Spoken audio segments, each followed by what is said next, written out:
Oh, hi. Almost didn't see you there. Anyway, you've chosen to watch my talk out of all the other talks that you could have been watching whenever you're watching this. Anyway, welcome. And I am Ariel Levi Simons, and we're going to be talking about this fancy new technique in landscape ecology known as Zeta diversity, as well as some environmental DNA data to look at how can we assess stream health on a regional basis. So Lotic algal assemblages, basically the health of algal assemblages in freshwater streams. Anyway, to give an overview, why am I doing this? What's the big question with why we're even trying to do this assessment in the first place? What our data looks like to try to tackle this question. Some of the standard biodiversity metrics have been used in the past to try to do assessments like this, and limitations with those metrics. So in this case, alpha and beta diversity. And then we're going to go on to something called Zeta diversity, which is the big extension of landscape ecology from those metrics. All right, so starting with the big need here. So if you see here this on the right, this is a map of California. This is data collected over the years from the Southern California Coastal Water Research Project, or SWRP. And this is all data collected at various sites looking at the health of freshwater streams, looking at their algal composition. One of the things that's been going on though lately in bioassessment, and SWRP is amongst many groups doing this, is to switch over from traditional methods of sorting things by morphotaxa. That is just like, does this look like a species or genus, like by sorting it visually, and moving towards using DNA-based metrics. So things we can actually just get from the environment and then sequence and go like, oh, it is this species. And this is done on a per site basis. So that is just like every point here represents a single location in time, what the ecosystem looked like, and what is its quality. And there's been a couple of metrics devised by SWRP in this case that are all under the umbrella of what's known as the Algal Streams Condition Index, or ASCI. And it's done for soft-bodied algae, for diatoms, and for a hybrid of the two. So this is the big push now, is like, can we develop metrics that incorporate environmental DNA as opposed to just the morphotaxa? Now, the bigger question is, because all these sites are connected by things like dispersal and other ecological processes, there is this recognition we can't just get away with, at least on its own, just assessing the health of streams at a single location. So what are sort of these metrics that we can try to devise to start looking at things on a regional basis? So not just a single point, but entire landscapes, entire watersheds. And can we use environmental DNA in this process, where we could eventually just take a set of samples across a landscape, sequence it, and go, oh, here's the pattern. This is what the health of the ecosystem is. So to tackle that question, a couple of years ago, we were able to get a number of samples across the state of California. So that's represented by these points here. We have 96 samples. These are samples that we actually were able to get DNA data from. And our metagenomic data, or metabarcoding data more accurately, for soft-bodied algae and for sort of these hybrid assemblages of soft-bodied algae and diatoms, we use what's known as an 18S V9 primer.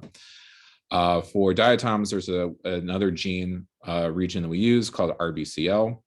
And these are how we can sequence the short reads of the genome and go like, okay, it's this species. We also got the classical morphotaxonomic data, so the actual like visual sorting and saying like, okay, it's in this species. So we had something to like benchmark it against. Our measure of ecological stress in this case, and we've used this in other studies, is how much land within a 5-kilometer watershed clip buffer upstream of the sampling site is dedicated to human activity. So that includes agriculture, urbanization, and managed landscapes like golf courses. And for the purposes of our study, we're focused primarily just on the diatom, the D ASCI, and the hybrid ASCI. So either the health of ecosystems based on diatoms alone, or diatoms in combination with soft-bodied algae. It turns out that soft-bodied algae alone weren't very reliable in a lot of different respects. So we're only sticking with just these two for this. So standard diversity toolkit. So how have people done ecological assessments in a lot of different systems, not just streams, but terrestrial, marine, and so on.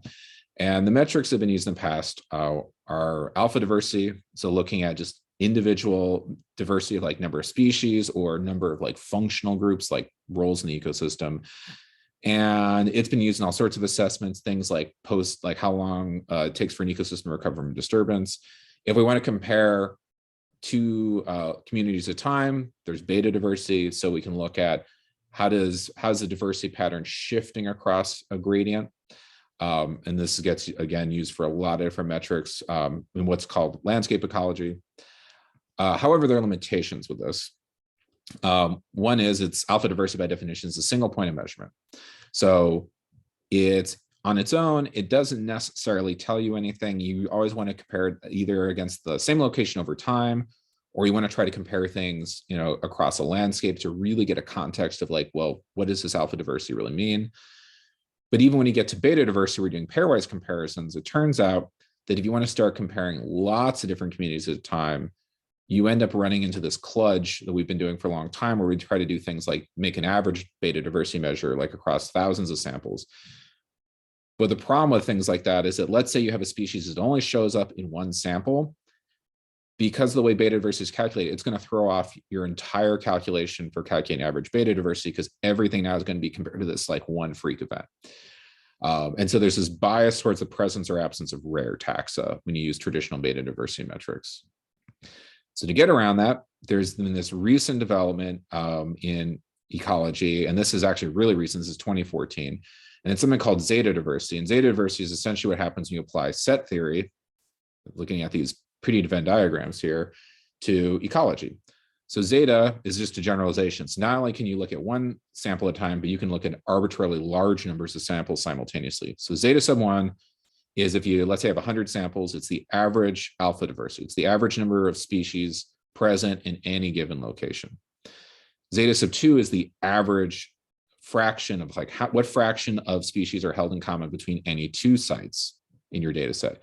Zeta sub 3 is the average that's held in common between any three, and so on. Okay. So this has been this really cool, like, and very recent development, but it's also backwards compatible with a lot of what we've developed in the past with ecology. So for example, alpha diversity is Zeta 1. You can also calculate beta diversity just using Zeta 1 and Zeta 2. And it allows for you, as you go up to higher orders of Zeta diversity, to start looking at things that are driving the gain or loss of really common species, not just like really rare ones. And it turns out that there's a lot of properties of Zeta diversity are also really useful ecologically. It tends to decay with order. So if you take Zeta sub n and you keep increasing n, it tends to decay for the most part either as a power law, which tends to be indicative of ecosystems or communities that are assembling via a process of niche differentiation, or exponentially, which is an evidence of an ecological process of assembly that's stochastic. That is kind of like whatever shows up, that's what shows up. Niche differentiation is if species A gets there first, it'll influence the probability of species B also being able to take root. And this is all done in an R package known as Zeta div. And this has been really useful in developing a lot of recent developments in landscape ecology. And we've applied this technique using Zeta diversity actually to do stream assessments in the past. Oh, hey, that's me. All right, so that's Simons et al. 2019. So we looked at this for assessing stream health using what are known as benthic macroinvertebrates, so basically bugs. And it turns out if you just know just a couple of orders of Zeta diversity, in this case, Zeta 1, Zeta 2, and Zeta 10, just so if you're looking at things that change the gain or loss of rare and common species, not even knowing the identity of the species, it tells you a lot about the health of watersheds, so whole regional groupings of streams. So just looking at diversity patterns alone, we can actually say a lot about the health of entire watersheds or entire regional groupings of streams. And so it worked for benthic macroinvertebrates. So the idea is like, well, it'll probably also work for other stream communities. So we tried now to apply it to algae.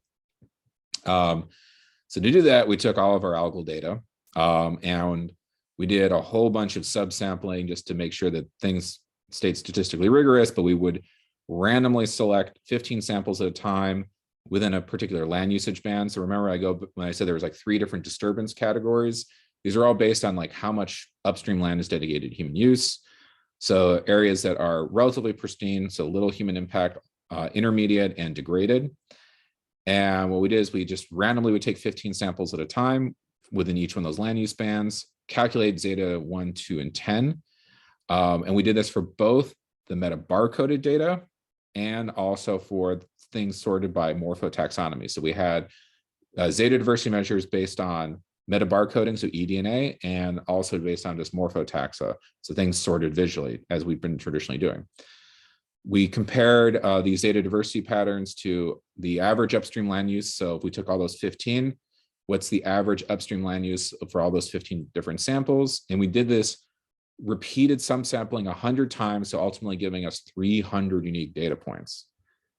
This was tedious. All right, but we did it. And we were able to then start constructing a health index model. So again, using what we did for benthic macroinvertebrates, we again made linear models using Zeta 1, 2, and 10 for both metabarcoded and morphotaxonomic data.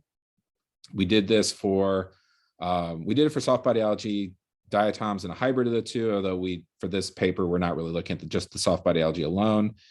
And this was a simple linear model. We actually wanted to say, like, just proof of concept. Can you take literally something where you don't even know the identity of species, you just know their diversity patterns, and can say something about this health of streams, just looking at algae and on a regional basis. So we did it just for diatoms, and we did it for a hybrid of diatoms and soft-bodied algae.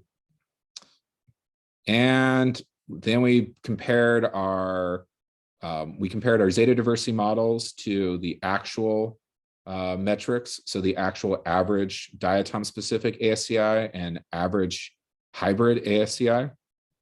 And these are the tenfold cross-validated correlations. So basically, where we wanted to make sure that if you just keep splitting that, we did a tenfold split where you just keep splitting the data and then cross-comparing correlations, that basically it still holds. And the correlations remain pretty rigorous, even if you're only looking at, if you go to species level, but even if you go to if you only look at aggregating all your data to like genus or family, the correlations stay relatively robust. The only exception is we look at diatoms classified by an RBCL primer. And the reason probably being is that we had a number of gaps in the metabarcoding database. So a lot of stuff couldn't be resolved very well to species level. So the correlation doesn't work too well there, but across the board, everywhere else, it actually works pretty well. So this has been a kind of interesting development. What can we learn from this? Basically, we can get away with just knowing diversity patterns of common and rare species or genera or family or whatever, in our case, for algae, for streams across California. And just for those diversity patterns alone, we can tell you a lot about the health of streams on this regional basis. So like on a watershed basis, for example. The hybrid algal assemblages are more consistent across taxonomic levels than diatoms alone. So basically, I think it's just more of like you're capturing a broader algal community. And we're essentially being able to reproduce a lot of what was done traditionally, but just using metabarcoding and these Zeta diversity-based diversity patterns. So where do we go from here? There's a lot of potential to keep building on Zeta diversity as a framework for a lot of things in landscape ecology and ecological assessment. And to get at that shortcoming of, oh, we didn't have things resolved down to species level, or if we have gaps in databases for, let's say, other organisms down the line, if we're doing metabarcoding, is to start switching over what's called a reference-free method. Because if we're only interested in diversity patterns, we might be able to start classifying things just on these genetic patterns and go like, I don't know what it is, but I know that these sequences are all part of the same, let's say, species or genera or subspecies, and just go with that. So we might be able to go to a purely like reference-free and not have to worry about gaps in the database down the line. So with that, I want to thank all the people that I worked with over the past number of years of this. This is all done. Actually, this started when I was a grad student at USC. So these are folks that are in the lab over there from USC, and then good folks over at SQUIRP and the EPA, which paid for all this. So thank you, Environmental Protection Agency. So with that, I'm going to take your questions, but I guess asynchronously because I'm recording this more than a month before we're actually going to talk again. All right, cool. Thanks, everybody.